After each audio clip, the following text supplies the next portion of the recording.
Hello everyone, welcome to my brief explanation of how to connect two different sentences. So we're going to be talking a little bit today about sentence connections. My name is Seema Dahlheimer. I teach writing at Washington University in St. Louis. And I'm just going to go through a few examples of different ways that we can connect two different sentences together. So I'm going to start with a trip to the grocery store.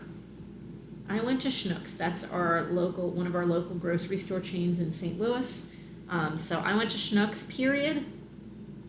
I bought toilet paper, period.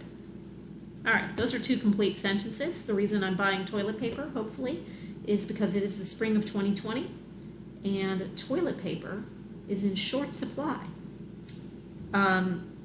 So if I do see it, I will buy some toilet paper. Okay.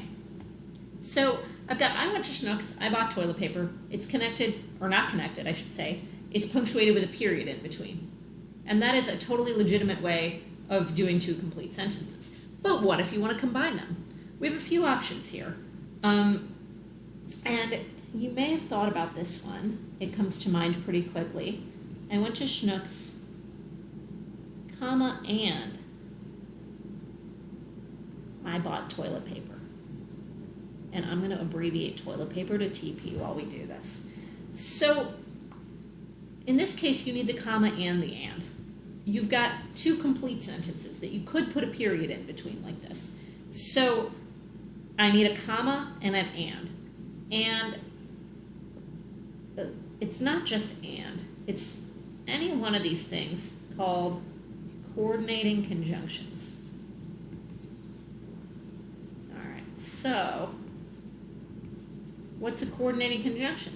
You may have heard these, or you may remember them as the fanboys. Okay, so for, and, nor, but, or, yet, so. Those are the fanboys. And there's only 7 of them. They're little. They're all 3 letters or less. So these little words are the only ones that are strong enough to connect two complete sentences.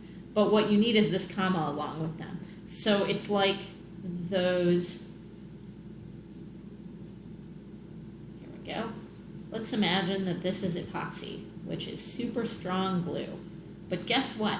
It's super strong glue, but only if you combine these two things into one big puddle and you mix them together, and then you take your 2 blocks of wood or whatever it is that you are connecting, and okay, there's a block, you stick them together with this mixed up glue, and they are super, super strong. They do not come apart. But if you try to use one or the other of these without the other one, it won't work.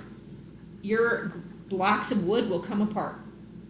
So your sentences are not connected properly if you don't have the comma and the coordinating conjunction. We need both. Okay, so we can do one of the fanboys and a comma. Okay, I'm going to go ahead and erase the fanboys here because there's another thing we can do without changing the sentence structure, really, without changing the words, and it's a semicolon. You may look at a semicolon and be like, I'm not really sure what a semicolon is. I see them, it kind of looks like a colon. What do I do with it? The most common usage of a semicolon is to connect two complete sentences that are related to each other. Anywhere you can use a period, you can use a semicolon, except for the very end of your paper. So you can connect multiple sentences together with a semicolon, with a bunch of semicolons. I wouldn't advise connecting 10 different sentences together with a semicolon, but a couple of sentences, it works. The way to remember this is that here the period is on top, so it's the winner. So this really is a period. It just wishes it was a comma. And so you can do semicolons. So these are kind of your 3 options when it comes to not changing the structure of these sentences at all, just connecting them in different ways. So we can start changing the structure of it, though. We can start changing the wording. We could say, well, you know, I was the subject of both of these sentences. So I went to Schnucks. And, no comma, bought toilet paper. Okay. So I went to Schnucks and bought toilet paper. Because there's no I here, I don't need a comma here. I'm not connecting two complete sentences. I'm just connecting a sentence with a sentence fragment. Bought toilet paper doesn't have a subject. This subject I is applying to went, and it's also applying to bought. And so I don't need a comma here before the and. I don't need the strong glue. I can use weak glue for this one. There's another sort of odd possibility. It's if I add when I went to Schnucks, comma, ooh, no and. I bought toilet paper. Strange. So before I told you you needed to have a comma and an and, but here there's only a comma, and it doesn't look like I changed all that much. All I did was add when. So what happens when I add when is I turn this perfectly good complete sentence, I went to Schnucks, into something called a dependent clause.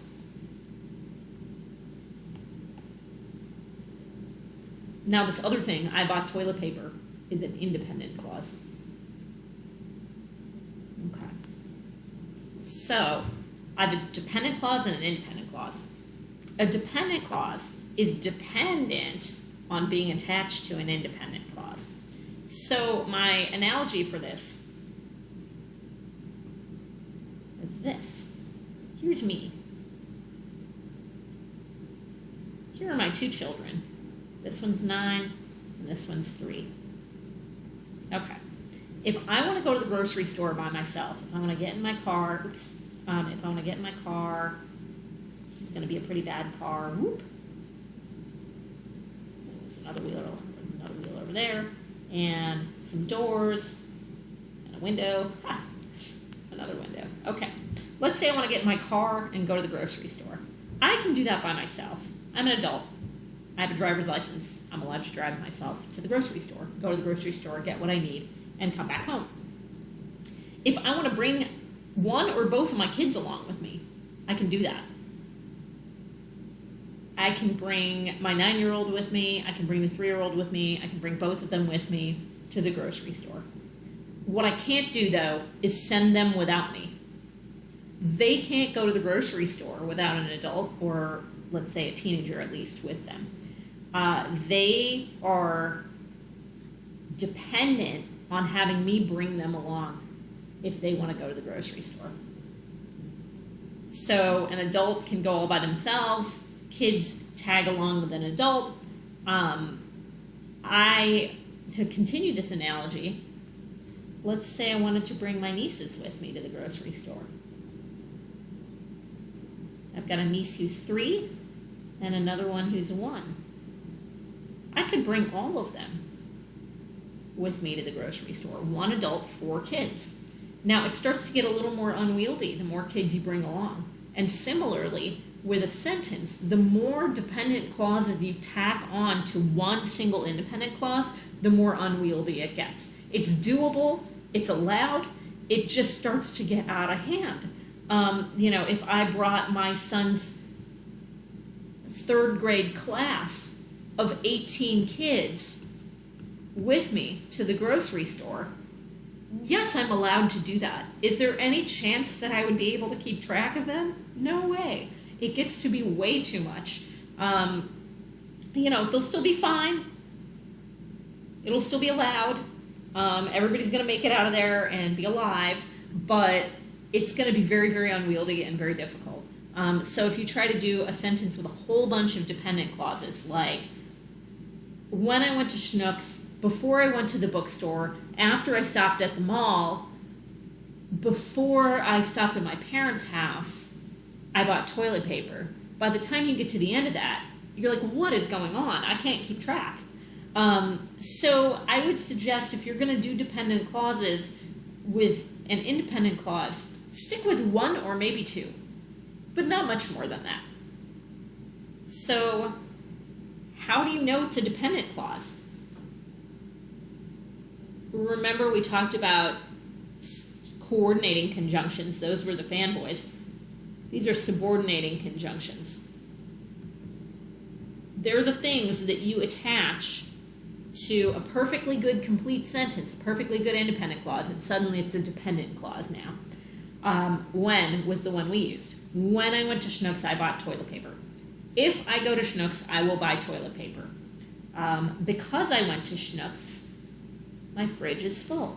See that? Did you learn that you weren't allowed to start a sentence with because? If you learned that in high school or middle school, that is actually not true.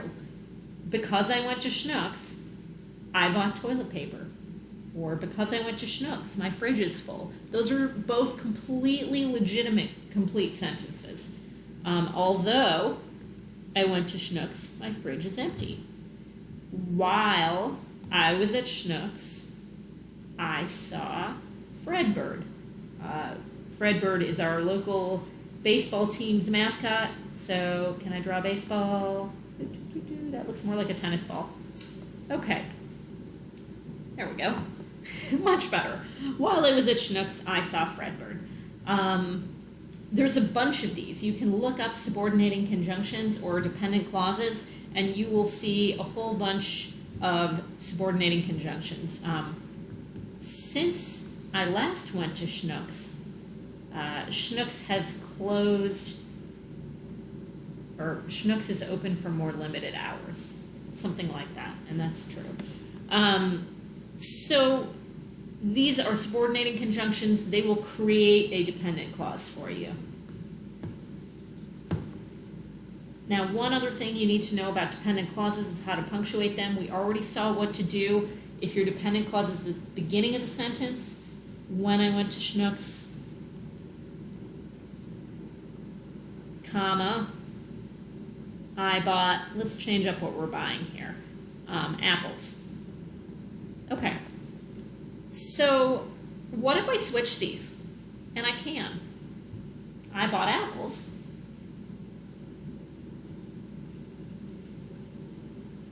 When I went to Schnucks.